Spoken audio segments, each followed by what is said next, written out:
웨어러블에 거는 기대는 너무 큰 것이었을까요? 최근 웨어러블 디바이스에 대한 회의론이 점차 고개를 들고 있습니다. 말 그대로 몸에 착용하거나 입는 기기를 의미하는 웨어러블은 스마트폰과 태블릿 PC를 잇는 새로운 기기로 한동안 크게 주목을 받았습니다. 웨어러블 기기는 사용자와 주변 환경에 대한 데이터를 측정하고 스마트폰 등 기존 기기의 활용을 편리하게 해주며 더 나아가서는 사용자의 능력을 강화해주는 목적으로 활용될 수 있습니다. 현재 웨어러블의 홍수의 시대라고 해도 과언이 아닐 정도로 많은 종류의 웨어러블이 시장에 출시되어 있습니다. 대표적인 시계 형태를 비롯하여 안경, 머리밴드, 안대, 목걸이, 반지, 벨트, 복대, 양말, 클립, 깔창, 셔츠, 브래지어, 문신, 반창고, 알약 등 우리가 상상할 수 있는 거의 모든 형태의 웨어러블이 존재합니다.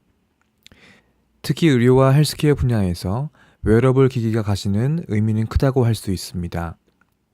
신체에 착용하고 피부에 직접 접촉하거나 삽입할 수도 있기 때문에 우리 건강 상태에 대한 데이터를 효과적으로 측정할 수 있기 때문입니다. 이러한 기기를 통해 끊임없이 역동적으로 변화하는 우리 신체에 대한 데이터를 연속적이고 정량적이며 실시간으로 얻을 수 있습니다. 하지만 웨어러블의 추종자들이 꿈꾸었던 장밋빛 미래와는 달리 웨어러블 산업은 현재 고전을 면치 못하고 있습니다. 촉망받던 초창기 웨어러블 제조사들이 잇따라 역사의 뒤안길로 사라지거나 시장에서 실망스러운 성적을 보여주고 있기 때문입니다. 스마트폰의 시조격인 페블 테크놀로지는 실적이 악화되며 2016년 말 핏빗에게 인수당하면서 역사의 뒤안길로 사라졌습니다.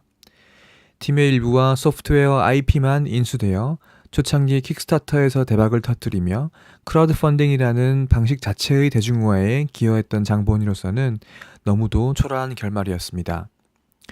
조본은 2016년 추가 펀딩에 성공하기는 했으나 기업 가치가 절반으로 떨어졌습니다. 나이키 퓨얼밴드는 2014년 일찌감치 사업을 접었습니다. 웨어러블의 대명사이자 2015년 나스닥 시장에 화려하게 기업 공개에 성공한 핏빗도 이후 실적 악화로 현재 주가는 상장가 대비 6분의 1로 하락한 상태입니다. 뿐만 아니라 최근 애플워치의 판매량도 감소했다는 보고가 있었습니다.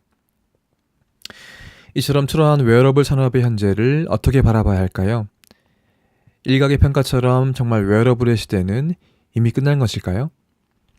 필자는 웨어러블이 현재 가트너 하이프 사이클에서 얘기하는 전형적인 환멸의 굴곡기를 지나고 있다고 생각합니다. 미국의 기술 자문 기관인 가트너에서는 매년 신기술 하이프 사이클을 발표합니다. 여기에 따르면 기술은 5단계를 거치면서 발전합니다. 기술의 잠재성이 드러나는 태동기를 거쳐서 기술이 언론의 조명을 받고 기대감이 커짐에 따라 거품기에 도달하게 됩니다. 이후 기술이 더 알려짐에 따라서 실제 모습과 한계가 드러나면서 버블이 터지고 기대감이 급락하는 환면의 굴곡기를 거치게 됩니다. 이러한 침체기를 극복한 기술은 돌파구를 찾고 시장의 이해도가 높아지면서 재조명기를 거쳐 안정기에 접어들게 됩니다. 이 사이클에 따르면 웨어러블은 2014년 버블의 정점에 있었으며 2015년에는 점차 실망의 단계로 내려가는 상황이었습니다. 즉 현재는 웨어러블에 대한 환상이 깨어지고 현실적인 시각을 가지게 되면서 일종의 죽음의 계곡을 지나고 있다고 보는 것이 옳습니다. 웨어러블 산업은 현재 돌파구를 찾지 못하고 있으며 단기적으로 본다면 전망이 결코 밝다고 할 수는 없습니다. 현재 웨어러블은 가격, 디자인, 성능, 배터리 등등 다양한 문제점을 가지고 있는데요. 하지만 가장 큰 문제는 역시 사용자에게 뚜렷한 효용을 주지 못한다는 것입니다. 즉, 이것을 착용하면 무엇에 좋은가 하는 문제의 답이 명확하지 않다는 것입니다. 특히 헬스케어 웨어러블의 경우에는 사용자 건강 개선, 질병 관리 및 치료 등에 어떤 가치를 주는지가 많은 경우에는 명확하지 않은 것이 사실입니다. 필자는 웨어러블의 효용성 문제를 해결하기 위해서 필요한 첫걸음은 무엇보다 웨어러블에 대한 현실적인 기대치를 가지는 것이라고 봅니다. 웨어러블의 활용성을 판가름하는 기준은 크게 세 가지 축으로 나눌 수 있을 것입니다. 얼마나 많은 고객이 얼마나 다양한 부위에 얼마나 오랫동안 웨어러블을 착용하느냐 하는 것입니다. 웨어러블 산업의 입장에서는 시장의 모든 고객이 신체에 가능한 모든 부위에 평생 동안 착용하는 것이 최상의 시나리오일 것입니다. 하지만 이는 명백히 불가능합니다. 그러나 일부 초창기 기업들을 보면 마치 세 가지 축 모두를 극대화하는 불가능한 목표를 쫓는 듯한 경우도 있습니다. 웨어러블의 효용성 문제에 대한 실마리를 찾기 위해서는 세 가지 부분 모두를 극대화하는 것은 불가능하다는 것을 인정하고 현실적으로 도달 가능한 수준의 목표를 세우는 것이 우선입니다.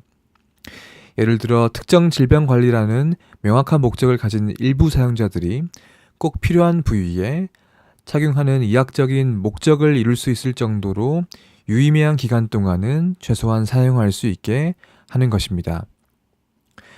이렇게 문제를 재정의할 수 있으면 일단 적게라도 명확한 효용성을 가지는 사례들을 도출할 수 있을 것입니다.